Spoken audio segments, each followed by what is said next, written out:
மாண்புமிகு கழகத்தினுடைய மூத்த முன்னோடி, இன்றைக்கு இருக்கின்ற அனைத்து இந்திய அன்னார முன்னேற்ற கழகத்தில் இருக்கின்ற தொண்டரிலிருந்து தலைவர் வரை மூத்தவர் அண்ணன் திரு செங்கோட்டையன் என்பதை நான் முதலில் தெரிவித்துக் கொள்ள கடமைப்பட்டிருக்கிறேன். நேற்றைய தினம் ஒரு தெளிவான பத்திரிகை மற்றும் தொலைக்காட்சி நண்பர்களை சந்தித்து தெளிவான பேட்டி அளித்திருக்கிறார். அந்த பேட்டியில் அவர்களுக்கு உள்ள மைய கருத்து என்ன என்று சொன்னால், கழகம் ஒன்றிணைய வேண்டும், அதைத்தான் சொல்லியிருக்கிறார். வேறு எந்த மாறுபட்ட கருத்தும் சொல்லவில்லை, யார் மீதும் குற்றச்சாட்டு சொல்லவில்லை. கழகம் ஒன்றிணைய வேண்டும் என்று சொன்னதற்காக இவ்வளவு பெரிய குடிஞ்சேலை தண்டனையை தர வேண்டுமா என்பதுதான் இன்னைக்கு தமிழகத்தில் இருக்கின்ற மக்கள் அனைவரும் கேட்டுக்கொண்டிருக்கிறார்.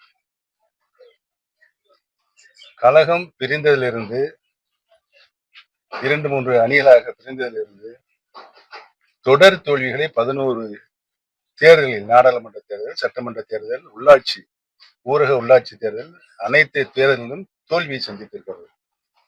இந்த தோல்வி அனைத்து இந்திய அன்னார முன்னேற்ற கழகத்திற்கு தேவைதானா என்பதுதான் மக்களுடைய எண்ணப்பாடாக, கேள்வியாக இருக்கிறது. இதிலிருந்து விடுபட வேண்டும் என்று சொன்னால் கழகம் இணைய வேண்டும் என்ற ஒரே கருத்து தான் அனைத்து இந்திய அன்னார முன்னேற்ற கழகத்தில் இருக்கின்ற 1.5 கோடி தொண்டர்களின் மனதில் இருக்கிறது.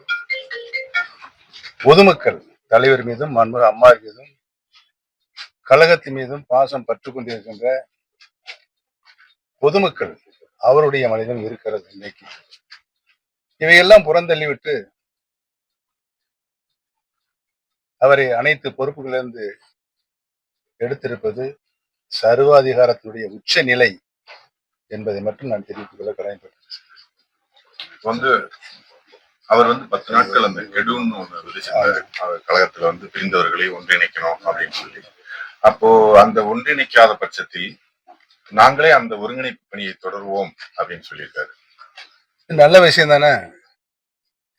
உலகத்திலேயே கழகம் இணையக்கூடாதுங்கிற சொல்லுகிற ஒரே நபர் யார் சொல்லுங்க? யாரு சொல்லுங்க? நீங்களே சொன்னாதான் நல்லா இருக்கும்.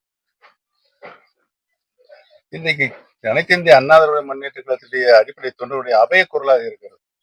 கழகம் ஒன்றிணைய வேண்டும், கழகம் ஒன்றிணைய வேண்டும் என்று.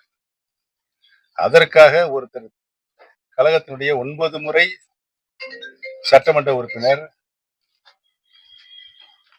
தலைமை நிலைய செயலாளர், கழக அமைப்பு செயலாளர், மாண்புமிகு அமைச்சர், இத்தனை பொறுப்புகளும் வைத்தவரை 10 நாள் அவகாசம் கொடுத்திருக்கிறார். ஏன் கொடுத்தார்? கருத்து வேற்றுமை இருப்பவரெல்லாம் சிந்தித்து செயல்பட வேண்டும், கழகம் ஒன்றிணைய வேண்டும் என்று.